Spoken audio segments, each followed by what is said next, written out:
নমস্কার, জয় শ্রী গণেশ। স্বাগতম আপনাদের প্রত্যেককে। আজকে আলোচনা করব বৃশ্চিক রাশির বন্ধুদের নিয়ে। আচ্ছা, একটা জিনিস খেয়াল করেছেন? একটা ফিলিংস, অদ্ভুত একটা ফিলিংস আপনি পাচ্ছেন, যেখানে আপনার একটা কাজ করতে মানে ১০ ভাগের কাজ করতে ১০০ ভাগ খাটতে হচ্ছে। যেটা করতে হয়তো আপনার হার্ডলি বা ম্যাক্স ২ ঘন্টা লাগার কথা, সেটা আপনার প্রায় ২ দিন লেগে যাচ্ছে। এটা বৃশ্চিক রাশির আই বিলিভ বহু জাতক জাতিকারা ফেস করছেন, সেম প্রবলেমের মধ্যে আপনারা আছেন। প্রশ্ন আসে মনের মধ্যে যে এই প্রবলেমটা থেকে কি বেরোনো যাবে না? Jupiter is the answer. বৃহস্পতি এর উত্তর। জুপিটার রিক্যাপ নিয়ে আমরা এই ভিডিও সিরিজ বা পর্ব আলোচনা করছি এবং এখানে আমরা খুব ডিটেইলসে, আমি বলে দিই আপনাকে, খুব ডিটেইলসে আমরা কিন্তু আলোচনা করতে চলেছি বা আলোচনা করব। একটা অদ্ভুত স্ট্রাগলের মধ্যে দিয়ে বৃশ্চিক চলেছেন। তাই জুপিটারের এই ট্রানজিট 2nd জুন থেকে 31 অক্টোবর পর্যন্ত, এই যে ট্রানজিটের সময়সীমা, এটা দরকার ছিল। আপনি যদি আমায় প্রশ্ন করেন যে দাদা কেন এই সঞ্চারটা special? Why this transit is so special? যে আমরা বারবার এটাকে নিয়ে আলোচনা করছি।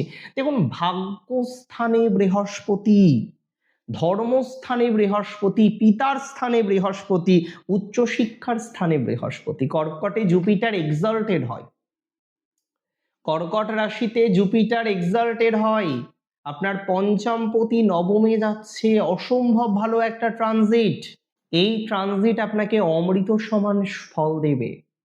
এই ট্রানজিটের প্রথম পঞ্চম দৃষ্টি আপনার রাশিতে, আপনার শরীরে, আপনার দেহে, আপনার মনে, আপনার তনুতে, তনু মানে দেহ। এই ট্রানজিটের সপ্তম দৃষ্টি আপনার তৃতীয় ভাবে, আপনার সহজ ভাবে, আপনার পরাক্রমের ভাবে, ডেভেলপমেন্ট বাড়বে, আপনার যোগাযোগের ভাবে। আর এই সঞ্চারের নবম দৃষ্টি আপনার পঞ্চমে, আপনার সন্তান ক্ষেত্রে, আপনার মনে, আপনার ক্রিয়েটিভিটিতে, আপনার প্রেমে। এই সঞ্চারের ডিরেক্ট কি কি ভালো ফলাফল আসবে? What are the general benefits? First আমি বলি, ভাগ্যের ১০০% সাপোর্ট পাবেন, 100% সাপোর্ট পাবেন। আটকে থাকা কাজ উদ্ধার হবে। ডিভাইন লাক অ্যান্ড সাকসেসের কম্বিনেশন। আপনার বহু কাজ আপনি খেয়াল করে দেখুন আটকে আছে, আপনি চাইছেন সেই কাজগুলো কমপ্লিট করতে, বাট পারছেন না। Jupiter is the answer. Jupiter আপনাকে সেই কাজগুলো কমপ্লিট করতে যথেষ্ট সহযোগিতা করবে বলে মনে করছি। আপনার মান সম্মান বাড়বে, ধর্মীয় কাজের রুচিবোধটা বাড়বে, গুরুজনদের প্রতি ভক্তি বাড়বে আপনার। তাই তো আপনার কোনো মেন্টর বা গুরুর আগমন হতে পারে, যিনি আপনার ক্যারিয়ারের দিশাটা বদলে দেবেন। উচ্চশিক্ষা, বিদেশ যাত্রা এবং সন্তান সুখের মতো পরম প্রাপ্তির সম্ভাবনা এই ট্রানজিটে। আপনার হায়ার এডুকেশনের ক্ষেত্রে আপনি বিদেশে যাচ্ছেন, যেতে চাইছেন বৃশ্চিক, for educational purpose, for research purpose, but you are failed. আপনি ব্যর্থ হচ্ছেন বারবার। মেনি টাইমস ইউ ট্রাইড, আপনি অনেকবার ভেবেছেন, বাট ইউ ফেলড সাকসেসফুলি, আপনি যেতে পারেননি। ওয়েল, আমি বলে দিই, যারা যেতে পারেননি, যারা এখনো পর্যন্ত যেতে সমর্থ হননি, তাদের এই জায়গাটা অনেকটা ইমপ্রুভ করবে বলে আমি অন্তত পক্ষে বিশ্বাস করছি। আমি মনে করি আপনার নবম স্থান, নবম হচ্ছে উচ্চশিক্ষা, এবং এখান থেকে প্রথম এবং পঞ্চমকে দেখায় আপনার মানসিক ক্লান্তিটা দূর হবে, একটা ক্লিয়ার কনসেপ্ট পাবেন, চেহারার মধ্যে তেজ বাড়বে, আপনার সন্তান লাভের চমৎকার যোগ কিন্তু তৈরি হতে চলেছে। আপনার চমৎকার একটা যোগ তৈরি হতে চলেছে আপনার। অনেকে বলবেন কোন কোন প্রফেশনালদের জন্য ভালো, একটু বলুন তো পরিষ্কার করে। আমি বলে দিচ্ছি, প্রথম ভালো যারা শিক্ষক, যারা টিচার, যারা এডুকেশন ডিপার্টমেন্টে চাকরি করেন, যারা রিসার্চার, যারা রিসার্চ বা গবেষণা করেন, যারা বিজ্ঞানী বা সায়েন্টিস্ট, তাদের জন্য খুব ভালো সময়। ইভেন অনেকেই দেখবেন খেয়াল করে 60-র পরেও তো আপনাদের কর্মজীবন থাকে, আর সমাজকে আপনার দেওয়ার অনেক কিছু বাকি থাকে বেসিক্যালি। সো যাই হোক, 60-র পরেও আপনারা অনেক কিছু করে ফেলেন, অনেক কিছু করেন।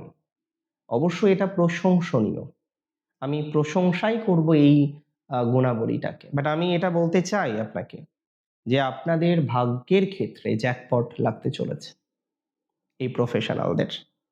যারা যুক্ত রয়েছেন লেখক হিসেবে, you are a writer or you can be a journalist or you are connected with publication, তাহলে যারা জার্নালিস্ট আছেন, যারা লেখক আছেন, যারা কন্টেন্ট রাইটিং এর সাথে connected, both or you peoples are getting very good result, আপনারা ভালো ফল পেতে চলেছেন।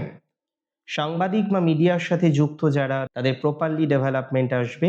ব্যবসার মালিক যারা, প্রকাশনার সাথে যারা যুক্ত, তাদের ডেভেলপমেন্ট আসবে। এই সময় আপনার বিপুল জনপ্রিয়তা বাড়বে এবং বড় অঙ্কের আর্থিক লাভ হতে চলেছে।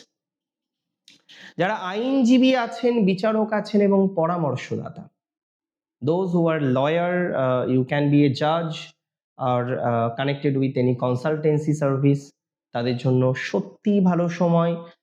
বৃহস্পতির দৈব কৃপা আপনার প্রফেশনাল লাইফটাকে এনহ্যান্স করতে সহযোগিতা করবে এবং বড় কেসে কোনো জয়লাভ করতে পারেন। ক্লায়েন্টদের কাছ থেকে অত্যন্ত নির্ভরযোগ্য ভালো ফলাফল আপনি পাবেন। ট্যুর অ্যান্ড ট্রাভেলসের বিজনেস করেন যারা, অ্যাভিয়েশন অ্যান্ড এক্সপোর্ট বিজনেসের সাথে যারা কানেক্টেড আছেন, তারা ভালো ফল পেতে চলেছেন। এজেন্সি গাইডের কাজ যারা করেন, ট্যুরিস্ট গাইডের কাজ যারা করেন, এভিয়েশন বা বিমান দপ্তরের সাথে যারা কানেক্টেড আছেন, তাদের জন্য ভালো সময়।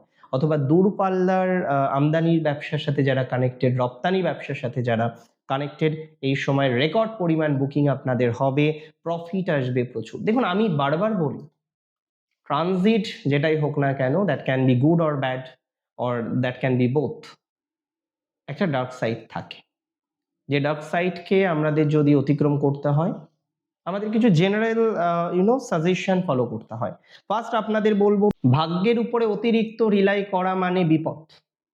এই সময়ে বিশেষ করে অতিরিক্ত অপেক্ষা না, অমুক দাদা বলেছে হয়ে যাবে, বাদ দিন তো, এই ধারণাটাই বাদ দিন, চেঞ্জ দ্য কনসেপ্ট। অমুক একজন বলেছে হয়ে যাবে, প্লিজ বাদ দিন। এই অমুক বলেছে, তমুক বলেছে, এই ধারণাটা বাদ দিতে না পারলে তো বিপদ আপনার অচিরেই আছে। এটা খেয়াল করতে হবে আপনাকে। অতিরিক্ত জেদ, স্টাবার্ন একটা ভূমিকা আপনাদের মধ্যে দেখা যায়, একটা একগুঁয়েমি ভাব। প্লিজ কিছু মনে করবেন না, এটা ভালো নয়। এই একগুঁয়েমি ভাব থেকে আপনাকে বেরিয়ে আসতে হবে। আপনি সব থেকে সত্যবাদী বা জ্ঞানী, এটা আমরা জানি যে আপনারা সত্যবাদী, ইউ আর অনেস্ট, বাট এই অহংকারী ভাবটা ছাড়তে হবে। গুরুজন, পিতা, সিনিয়র, এদের সাথে তর্ক মোটেই করবেন না। তারা অন্যায় করলেও আপাতত অন্তত প্রোটেক্ট না করে বিষয়টাকে বাদ দিন। পিতা বা শিক্ষকের হেলথ নিয়ে প্রবলেম হতে পারে, পিতা বা গুরুর হেলথ নিয়ে কোনো সমস্যা হতে পারে, কোনো গুরুজনের হেলথ নিয়ে সমস্যা হতে পারে। বৃশ্চিকের আমি এমন অনেক ক্ষেত্রে দেখেছি, তারা ফ্রেন্ডশিপটাকে গুরুত্ব দেয়, এমন কিছু ফ্রেন্ড বা বন্ধু তাদের থাকে, তারা প্রচন্ড পরিমাণে গুরুত্ব দিয়ে থাকেন। দ্যাটস ডেফিনেটলি ট্রু, এটা ভালো, বাট এই সময়ে এই বিষয়টাকে খেয়াল রাখতে হবে আপনাকে।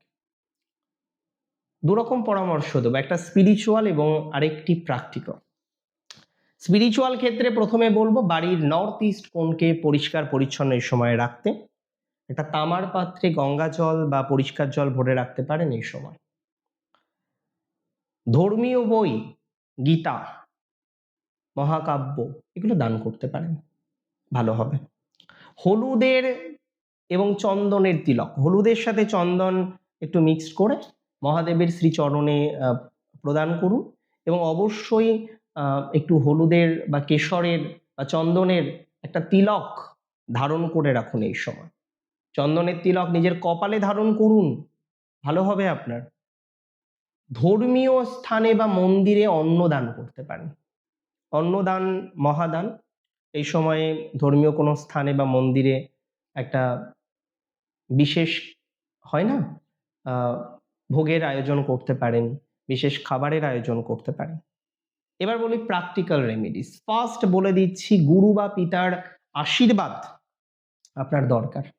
তাই গুরু বা পিতার চরণ স্পর্শ করুন সকালে উঠে, মাকে প্রণাম করুন, পিতাকে প্রণাম করুন, গুরুজনদের প্রণাম করুন, মন ঠান্ডা থাকবে। ধর্মীয় স্থানে ভ্রমণ করতে পারেন। বিশ্বাস অবিশ্বাসের প্রশ্ন অনেকের মধ্যে থাকতেই পারে, আমার সাজেশন ধর্মীয় স্থানে এই সময় ভ্রমণ করাটা আপনার জন্য ভালো। এবং আরেকটি কথা বলে দিই, কোনো অবস্থাতেই কোনো গুরুজনের সাথে সম্পর্ক নষ্ট করবেন না। আই রিপিট, কোনো অবস্থাতেই কোনো গুরুজনের সাথে এই সময় সম্পর্ক নষ্ট করাটা আপনার জন্য হানিকারক হতে পারে। সুতরাং এই বিষয়টিতে খেয়াল রাখতে হবে। ভালো থাকুন আপনারা প্রত্যেকে। শুভ হোক। জুপিটারের ট্রানজিট আপনার জীবনে সুখ সমৃদ্ধি বহন করে আনুক। জয় শ্রী গণেশ।